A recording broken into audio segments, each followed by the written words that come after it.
I made a game and I want everyone to play it. I have been playing games my entire life and I always wanted to make a game which everyone can play and even I enjoy. I want it to be really satisfying and really soothing so people can enjoy playing it and not stress about it. Hello everyone, I'm pretty sure everyone is doing pretty great. So I've been away for a few weeks and I took a little break from Albion, and what I really wanted to do for a long time was to do some game development and see if I can do it. I have a little bit of experience from my engineering days and I did a little bit of programming there, but recently I thought, okay, let's give it a try. So after doing some research, I got to know that first I have to stick to one engine. I have to know which engine to use. So I did some research and I used Unreal Engine. So the first thing that we should do is to start from very basics and not go for the high-end products, right? Try to make a high-end game because that will take years. So I thought let's start from the basics and let's do some small things. And the best way to do it is to make some indie games or some casual games. If you want to learn something new, ChatGPT is your uncle. So let's take help from uncle, of course. And you can ask it anything you want. And that's how I started. And later on in the stages, it also helped me a lot with the coding and learning it along with the YouTube tutorials. So the first choice that I got was Unity. I tried Unity and I liked Unity a lot. It is a C# language, which is pretty common. I learned some C and C++ back in the day, so I knew some the basic concepts and everything.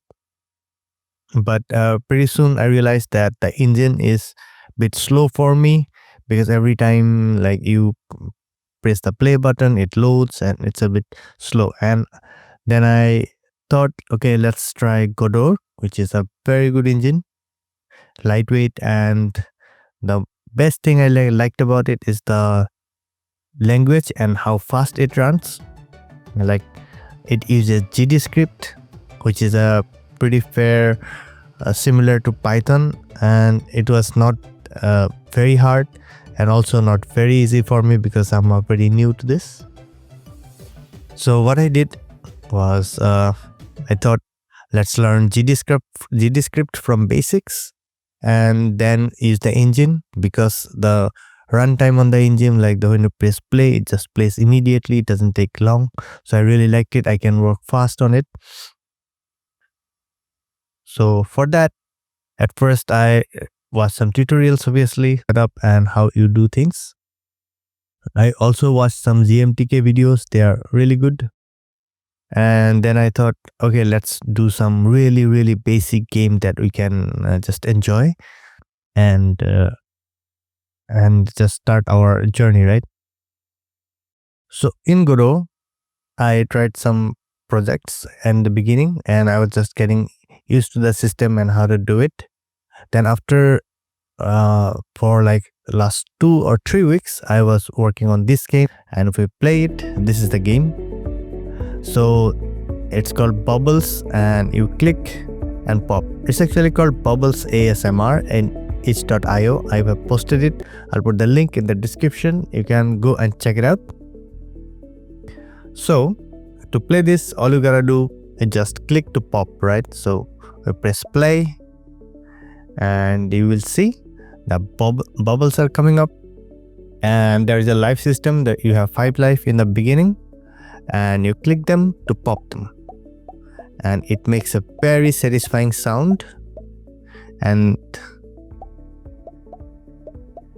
just listen to it. And there is this lotuses that will pop, and this will give you hearts, which will restore your HP if you lose it. So maximum you can have is 5, but in the process, if your bubble escapes, you lose 1 life. So I'll show you this lotus. We got 1 heart, and we have to pop it obviously, and we got our life back. I wanted to make the most satisfying game ever, and this is how I kinda did it. There are also these fishes. Oh, there is this. Oh, it has skipped. So the lotuses last for 20 seconds. If you don't pop them, they will just disappear. So there is a heart going up.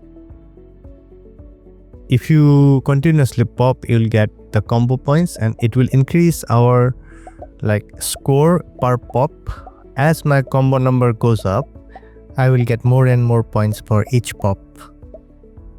So here the fishes don't do anything right now, but soon I will try to add something for the fishes as well. So you guys let me know what you think would be great for the fishes to interact with. So I cannot interact with the fish right now, but it would be great if I can. So as you see, the difficulty increases with time. Now there are lots and lots more of bubbles coming out. So it gets pretty hard after some time. My god, so many right now.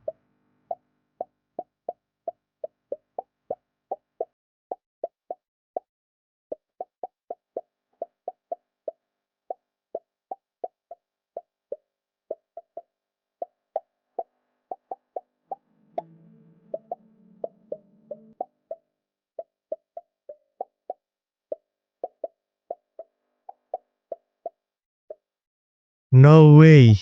I think I'm gonna lose now. So and at the end of the game, there will be a score. You guys just play the game, take a screenshot, and this is a game over screen. You take a screenshot of this image and you post it in my Discord. I'll put the link in my Discord in the description below, and I will see how much player can how much you can score, and let me know, and everybody can see it. I'll make an extra tab for it in my Discord server. So here in the game over, you can restart, you can quit. If you quit, you go to the first screen again. So I have put the link in itch.io, and you can go there and play it. Be sure to leave a review in itch.io.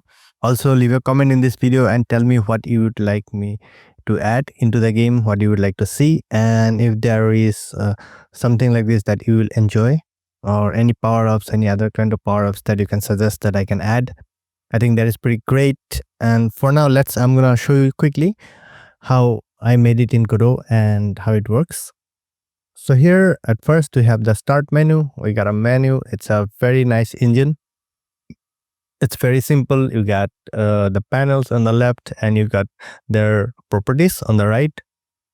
You got all your files at the bottom here, which is called file system, and you can switch between your 2D, 3D, and your scripts that are all comes in GD script, right? So at first I made this scene where I have the starting screen, and there I have this text, and I have this button which is called just play. And if you see, there are scripts attached to all of them, like for start, for the sprites to move, and you will see that the sprites move right or left to right, and there are also bubbles coming up in the starting menu. So also the fishes are coming on. So there is a fish container that spawns the fish from here, and there is also this particle system that is doing this like a rain effect or glowing something, which is coming from here, the rain particle system. And there is a bubble container that is spawning bubble from the bottom, and at the bottom like bubble spawn timer. So you can see all of this in the script. That's all it says.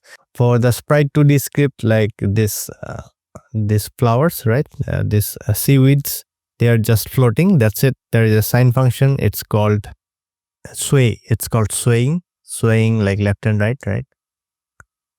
For the bubbles, I have this script called bubbles.gd that controls the bubbles, right? And for now, normally if I go to my bubbles in here, you will see this is the bubble and there is the animation of the popping, right? In idle, if I play it, it just moves like left and right, left and right. And if I go to the burst, and it just bursts, right? If I sorry uh, if I loop it and play it, and it just pops the it makes the popping animation. So it just five sprites, and that makes all the good like popping thing. And there is a popping sound which makes it more soothing to the ears, right? If I play it, so that's the sound of bubble popping, and I think that's what makes the game more satisfying. Also, there is a pitch variation when the bubbles are popped, so you don't get like annoyed uh, when listening to the same sound again and again. So we're okay, let me see, where is it? Here. So the pop sound, the pitch scale will be a random value between 0.9 and 1.2. So this is the pitch scale, and this is where the values will vary. So if I increase it, so it makes a different sound, right? So that's how you get the variation in the sound, which is a very nice trick, very neat. And there is a signal system, like whenever the bubbles are popped, it gives out a signal that bubble has been popped. Basically, this is used for storing the score system and the combo system that I have in my main setting, in the main GD, in my main script. And in the main script, basically it all says that how the bubbles are being generated from the bottom of the screen and going up, how the fishes are being generated on left and right and going left and from left to right and then right to left. It also stores the life system. So, and at last I have this flowers system that, if I can show you, if I bloom it, it just blooms like that, right? So I have this in here. I have put it in the main that it will automatically spawn these flowers, lotuses in the game. And when you click on them, it will spawn the heart. When you click on the heart, you get HP. So there is also a timer for that in the float. Like it will last for 20 seconds. I can increase or decrease it as I want, but I think 20 seconds is fine. And what else I wanted to say? The script for the flower is pretty neat. It just usually plays the idle, like it, and when you click on it, like there is a mouse button click, it plays the bloom sprite, which is the bloom animation, right? Bloom animation, like this one, and it will play this animation, and it will also spawn a heart. And the timer, all it says that when the timer is out, timeout, queue free, which means like it will get deleted. So it's pretty simple. I think the language is pretty good and everything is very easily understandable. For my heart bubble, here is the heart bubble symbol, the script. Here, what it does is that my heart bubble, right? And if I pull it in the middle, all it does, it like floats up. If you click on it, and it just bursts. So at last, there is a game over menu. This is the game over, which gives your score in the end, and also has two buttons like restart and quit. And this is all written in the script here, that it will show your final score, and here it will in the restart button, it will take you to the main game, and in the quit button, it will take you to the start screen, right? So that's about it in a nutshell. I'm not gonna explain too much into it. I'm just giving you a bit of overview into the game. Be sure to go to the link, click the link in the description. I'll put the link there. Play the game, send me a screenshot of your high score, or write the high score in the comments. I really appreciate it. Leave a review. and let me know what improvements you want me to make, and I will be sure to add them if I can. And that's about it. I really appreciate you giving your time. Thank you. That's it for this video. I'll see you on the next one.